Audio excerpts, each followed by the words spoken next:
दोस्तों, हम सबने उत्तर भारत की मीराबाई की कहानी सुनी है, जिन्होंने कृष्ण के प्रेम में राजमहल छोड़ दिया था। लेकिन क्या आप जानते हैं, उनसे लगभग 400 साल पहले दक्षिण भारत में एक और मीरा हुई थी। 12वीं सदी की एक ऐसी संत कवयित्री जिन्होंने भगवान शिव को अपना पति माना, एक राजा का महल ठुकरा दिया और समाज की हर मर्यादा को चुनौती दे दी। आज हम बात कर रहे हैं कर्नाटक की महान संत अक्का महादेवी की, जिन्हें कहा जाता है कन्नड़ की मीराबाई। अक्का महादेवी का जन्म कर्नाटक के उदुड्डी गांव में हुआ था। उनके माता पिता भगवान शिव के भक्त थे। बचपन से ही उनके मन में शिव के प्रति गहरा प्रेम था। वो शिव को चैन मल्लिकार्जुन कहती थी, जिसका अर्थ है चमेली के फूल की तरह सुंदर प्रभु। उन्होंने बचपन में ही तय कर लिया था, उनका विवाह किसी इंसान से नहीं बल्कि स्वयं भगवान शिव से होगा।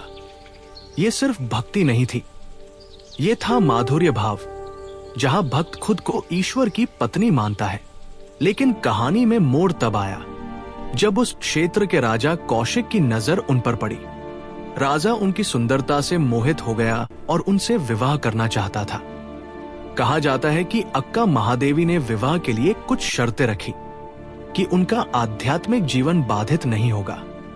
लेकिन जब उन शर्तों का सम्मान नहीं हुआ, तब उन्होंने एक ऐसा निर्णय लिया जिसकी कल्पना भी उस समय कोई महिला नहीं कर सकती थी। उन्होंने राजमहल छोड़ दिया और सांसारिक बंधनों से मुक्त होने के लिए वस्त्रों तक का त्याग कर दिया। ये कदम उस दौर में एक क्रांति था। दोस्तों, यही कारण है कि उनकी तुलना मीराबाई से की जाती है। जिस तरह मीरा ने कृष्ण को अपना पति माना, उसी तरह अक्का ने शिव को। अगर मीरा के पास उनके गिरधर गोपाल थे, तो अक्का के पास उनके चैन मल्लिकार्जुन थे। दोनों ने राजसी सुख छोड़े समाज का विरोध सहा और अपने ईश्वर के प्रेम को सर्वोपरि रखा।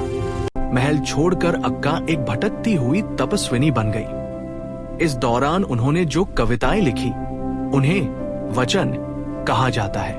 उनके वचनों में समाज के भेदभाव पर प्रहार, आत्मा की स्वतंत्रता और ईश्वर से मिलन की तीव्र तड़प दिखाई देती है। उन्होंने कहा, आत्मा न पुरुष है न महिला। भक्ति के लिए न मंदिर जरूरी है न दिखावा, जरूरी है सिर्फ सच्चा दिल। अपनी यात्रा के दौरान वह पहुंची अनुभवा मंतपा में। वहां उस समय के महान संत जैसे बसवन और अल्लामा प्रभु चर्चा किया करते थे। वहां उनकी परीक्षा ली गई। संत अल्लामा प्रभु ने पूछा, यदि आपने सब त्याग दिया है तो अपने शरीर को बालों से क्यों ढका है? अक्का का उत्तर गहरा था। उन्होंने कहा, मैंने ऐसा इसलिए किया ताकि दूसरों की भावनाएं आहत ना हो। मेरे लिए शरीर का कोई महत्व नहीं। उनकी आध्यात्मिक गहराई को देखकर सभी संतों ने उन्हें अक्का यानी बड़ी बहन कहकर सम्मान दिया।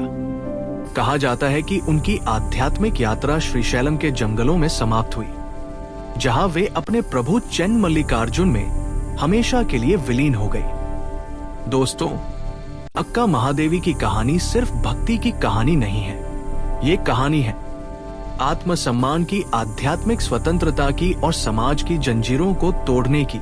आज भी उनकी वाणी हमें सिखाती है, सच्ची आजादी भीतर से आती है। आपको अक्का महादेवी के जीवन की कौन सी बात सबसे ज्यादा प्रेरित करती है? कमेंट में जरूर लिखिए। अगर आपको ये कहानी पसंद आई तो वीडियो को लाइक करें और ऐसी ही अनटोल्ड भारत की कहानियों के लिए चैनल को सब्सक्राइब करना न भूलें।